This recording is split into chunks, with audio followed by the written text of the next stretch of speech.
We're sitting around, the teachers of the history department and of others. I said, the Americans understand historical materialism better than we. And so we're looking at historical materialism better than we. Yeah, they understand that you have to have a basis of food and help before you can begin party education. The Americans understand historical materialism.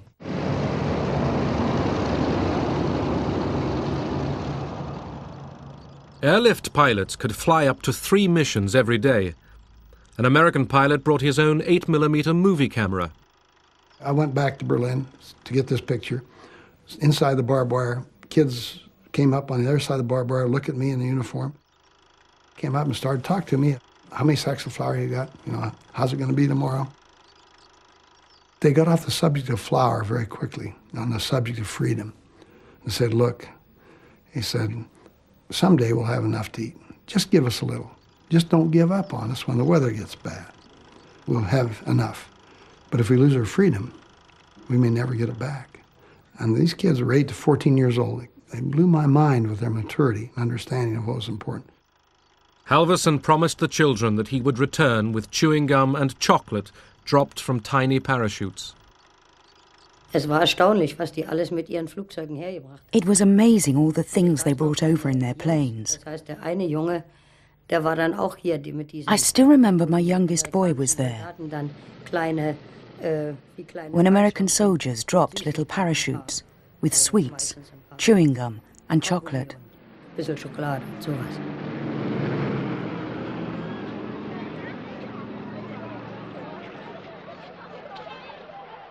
Word of Halvorsen, the candy bomber, spread quickly. He was summoned to see his commanding officer. He really chewed me out. And then he reached into the counter, pulled out a newspaper, and there on the front page was an airplane with parachutes coming out of it. He says, you almost hit a German newspaper man in the head with a candy bar in Berlin yesterday. And he's got this story all over the world. He says, the general read it and called me to find out what was going on. I didn't know anything about it. I'll never get promoted. Why didn't you tell me? I said, I didn't think you'd approve it, sir. He says, you're right, but the general thinks it's a good idea. Keep doing it. For both East and West, radio was an important weapon in the propaganda war. Es spricht Roman Kwalek. Radio in the American sector, RIAS, was run by William Heimlich. I introduced American broadcasting techniques on the theory that if the audience isn't there, you can't convince them of anything. So my number one priority was get people to listen.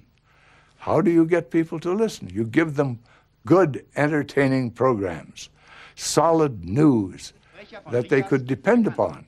Trotz ungünstiger Witterung und niedriger Wolkendecke vollzog sich auch heute der Lufttransportverkehr nach Berlin planmäßig. Am frühen Nachmittag trafen die ersten Skymaster-Maschinen mit je 8 Tonnen Steinkohle an Bord in Tempelhof ein. A young Berlin dancer called Christina Olsen became a popular RIAS performer, and later Mrs. Heimlich. I read the headlines, and then I would make fun of whatever the Russians or East Germans did. Das versteh ich nicht, dazu bin ich noch zu klein. Doch die Russen, die müssten doch das eigentlich verstehen. Which means I'm too little to understand all these happenings, but the public could certainly get it. And it became a very famous slogan in Berlin, and so I became the voice of Berlin. Werden Sie am Sonntag wählen? Ja, ja. Und Sie? Selbstverständlich. Aber natürlich werde ich wählen. Darf ich Sie auch noch schnell fragen, ob Sie am Sonntag wählen Aber werden? selbstverständlich werden wir wählen. In December 1948, West Berliners voted for a new council to run their half of the city. The Socialist Unity Party, which dominated the old council in the Soviet sector, boycotted the elections.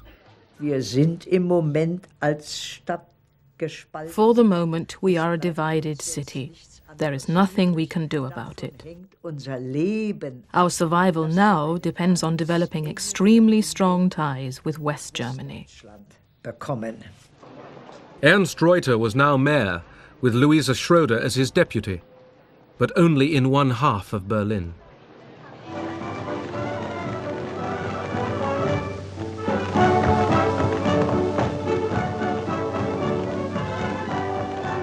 For the American garrison in Berlin and for General Clay, Christmas entertainment was provided by Bob Hope and by the great Tin Pan Alley composer Irving Berlin.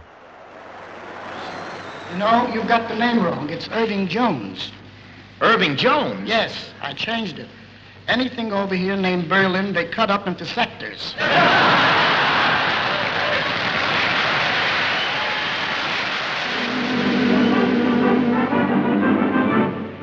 Not long ago, a group we called the Air Corps helped win the war and took a bow. Not long ago, we cheered the fighting Air Corps. Let's see what's happened to them now. Operation Biddles is in the underway, and we're rolling wheat and hay, and everything's okay. Operation Biddles, as in the night we go, we won't forget to blow against the one. Operation Vittles, the American code name for the airlift, was working at last, thanks to an unusually mild winter. On Easter Sunday 1949, a record 13,000 tons was airlifted in 24 hours. The gamble had worked. Berlin could be supplied indefinitely by air. We lived at Karlshorst and could hear the noise of the aeroplanes, which delivered everything, including chocolate and Christmas presents.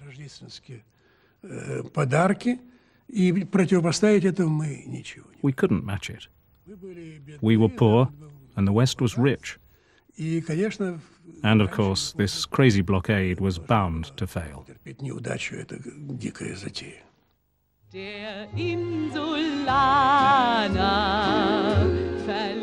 The Soviets had failed to drive the British, Americans and French out of Berlin. The Allied counter-blockade was hurting the Soviet zone. On May 12, 1949, Stalin called it quits. As midnight nears, tension mounts at the British frontier control post. Familiar with the old Russian habit of changing their minds when it suits them, seasoned campaigners could not quite grasp this new mood of cooperation. As on the stroke of 12, the barrier goes up and a British jeep leads the race into Berlin.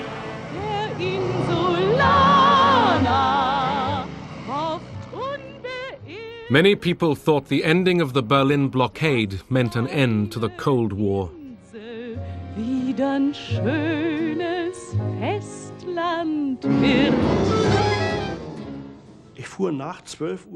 I returned home after midnight, having taken the S-Bahn from Ostkreuz to Neukölln. When we crossed the boundary between the two, bathed in light, it was like a dream. Freude. Weiter nichts. Sheer joy. Nothing else. We had done it. It does work with the West. Und es geht doch mit dem Westen. That was so very important. The West has won. Der Westen hat gesiegt. It was General Clay's time to go back home.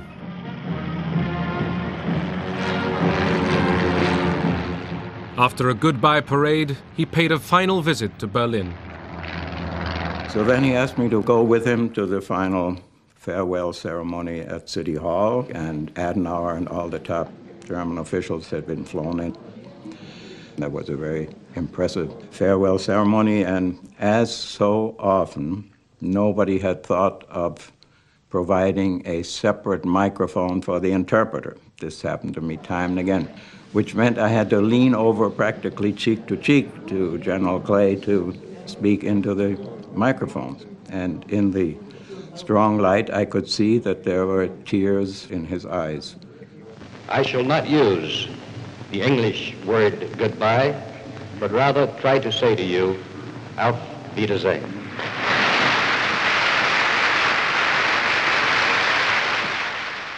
The day General Clay said Auf Wiedersehen, the head of the future West German Republic, Konrad Adenauer, addressed Berliners. Und erfüllt von tiefer Dankbarkeit für euren Kampf, für euer Leid, für eure Geduld, die jetzt zum Siege geführt hat. The Cold War period in Berlin was really the core, the root of post-war democracy in Germany. There was a growing feeling that the Germans, after all, can be satisfied to accept democracy as their own ways of living and to become part of the Western world. Сам этот берлинский кризис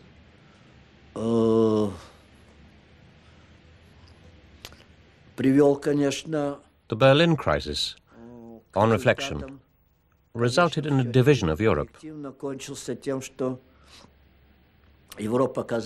The government in West Germany was created, and 2 weeks later, on our side, the German Democratic Republic was born. That division went right across Germany. In April 1949, British Foreign Secretary Bevin's dream of a strategic alliance between Western Europe and North America came true with the signing of the North Atlantic Treaty. The overall success of the Berlin Airlift was, first of all, it persuaded a lot of very frightened people throughout Europe that they had to come into the Atlantic Alliance, which provided the security for the general feeling that we are safe in spite of these very much larger Russian forces which were next door.